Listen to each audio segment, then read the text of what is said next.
Hey, welcome to Set Your Day with Dr. J. So excited you've joined us here on this great and wonderful and marvelous morning together. Hey, listen, today we're going to talk about defying the odds. We've been talking about this week the dynamic of the underdog advantage, right? And having the right mental attitude. Let this mind be in you is also in Christ Jesus. Wow. Thank you for joining us here this morning. And before we get into it, don't forget my new book. If you're listening for the first time, Financial Fast Track, How to Experience Abundance, Accelerate Results, and Eliminate Bad Debt. Our warehouse only has a few more copies. We bought all the first printing of the book. We only have a few more. You better get over there and get it. Just go to financialfasttrack.com, or you can comment down below, just post book, and my fast track robot will get you to the place that you need to go so that you can get that book. You just pay shipping and handling. That's it. We got a couple really cool special gifts for you. One of them is one of my coaching programs called Fast Coaching Experience, where I help you eliminate the break in your mind concerning money. If you're not generating the income that you want, you've got some sort of break in your mind concerning money. This is a money problem, and you've got to know what is the break that's stopping me. Okay? And I help you identify that one break. You let go of the brake, now you can trump on the accelerator and you can go forward into your financial future with confidence, right? With confidence, knowing that you have the power to create wealth. Let's just start this morning out and say, I got the power. I got the power, right? Oh, man. Deuteronomy 8:18 says, I give you power to get wealth. Wow. You got to know you got the power. Listen. We've been talking about the underdog advantage. And I want you to understand something that is really cool, right? The advantaged people in the world, all right? Once they've achieved a certain amount of success, they get scared. I want you to understand this. Why is it an advantage to be an underdog? Because certain people will rise to a certain status, right? And when they get to that certain status, then they get scared. And now they have more, so they have more to risk. Think about this. And because they have more to risk, they become afraid or less apt to take risk. And in order to do something incredible in the earth, you have to take risk. There is no, bypass of going around risk. It's kind of like you go to Atlanta and they have a bypass, and if you've ever been to Atlanta, man, there's like so many lanes going right. I forget how many. It feels like eight lanes going across, and you can shoot right through Atlanta if it's not rush hour. But if it's rush hour, oh wow, 8 lanes of traffic, and you're stopped, and it's frustrating, and people cutting you off. It's crazy. So what do? You say, hey man, I don't want to go through that. I don't want to go through that craziness. I'm going to go on the bypass. I'm going to bypass all of this. And I'm going to tell you something. On the road to achieving your dreams, you will have to face risk. It's all part of the game. And your ability to handle risk and manage smart risk is the key to success. You can't get around it.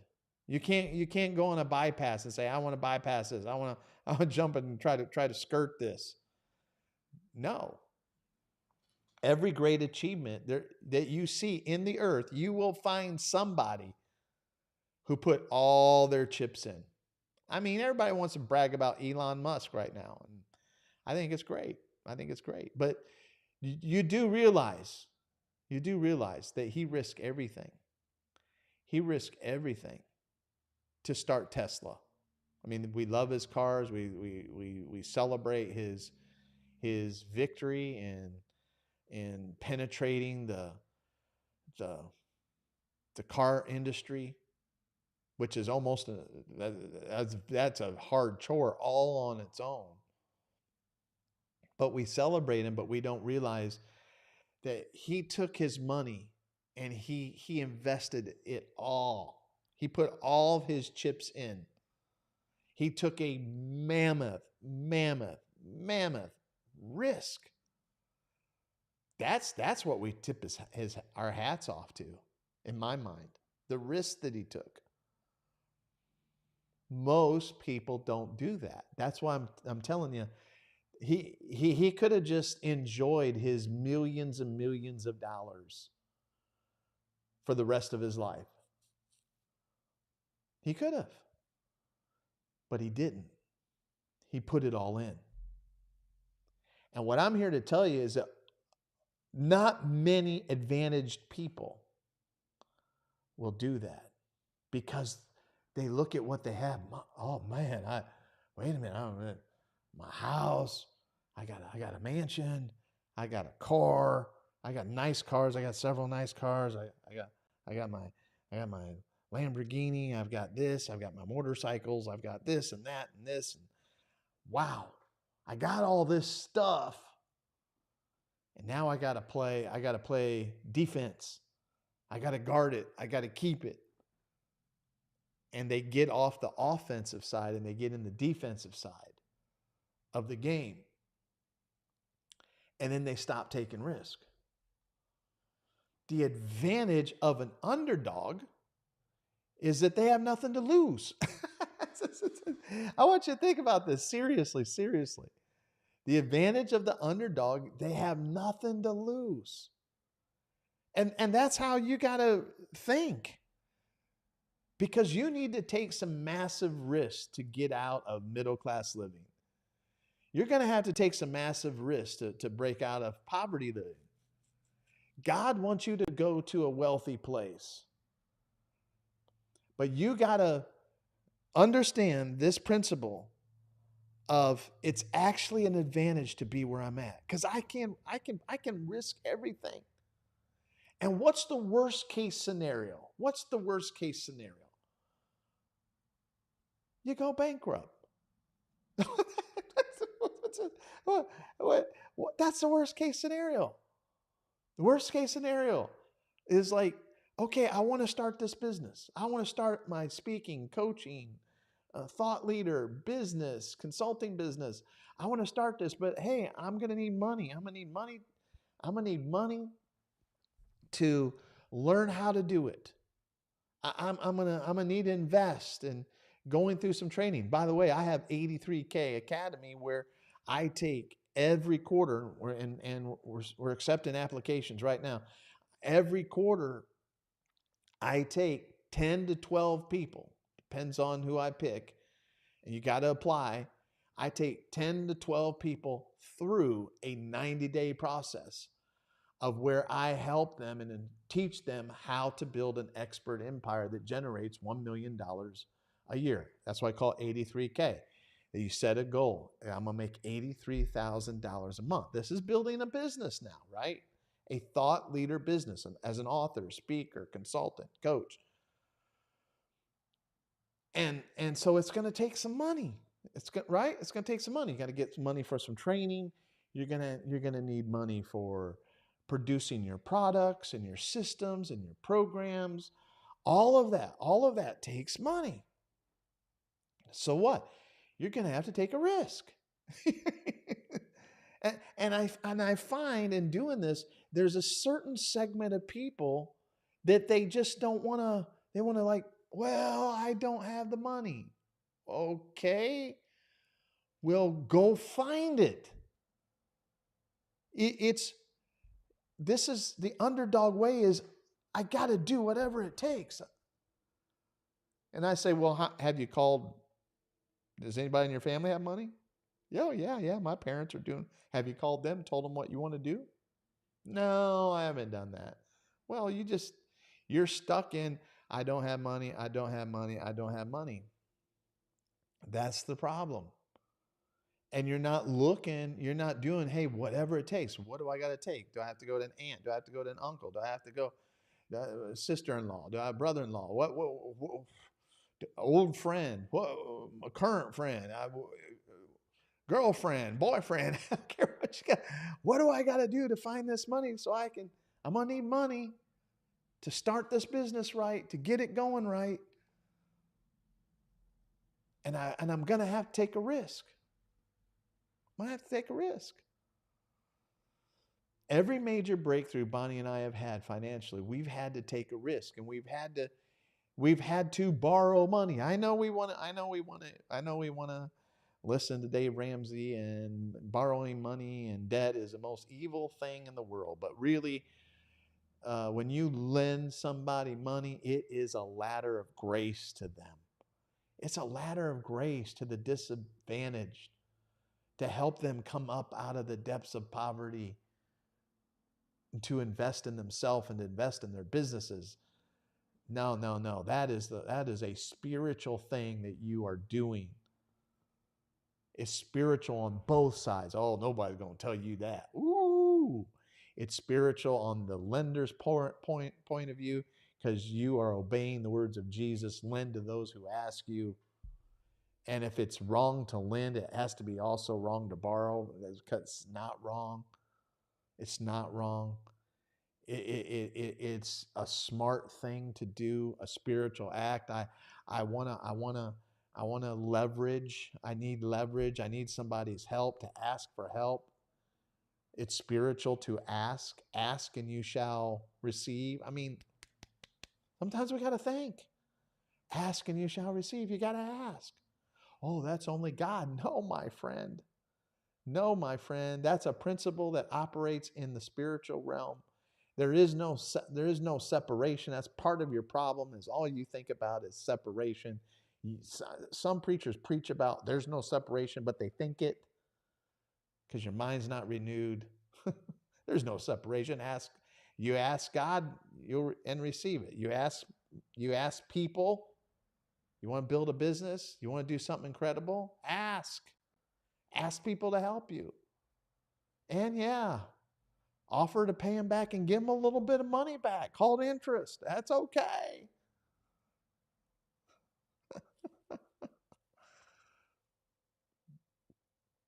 So, being an underdog, you don't have nothing anyways. What are you losing? I mean, people just don't think. It's like you're already broke. I mean, what?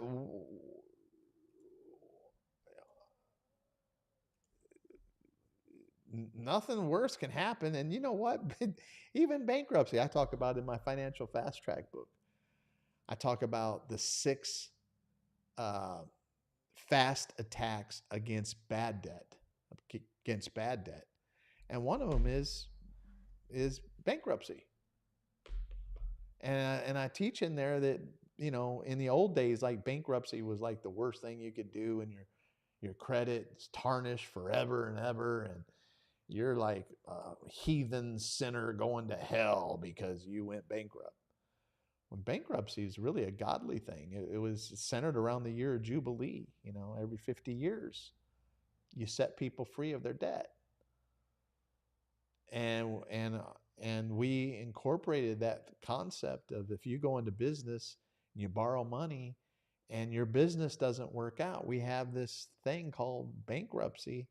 It's an act of grace to you, and the fact that you tried to build a business that would give other people jobs. Isn't that cool? I mean, think about that.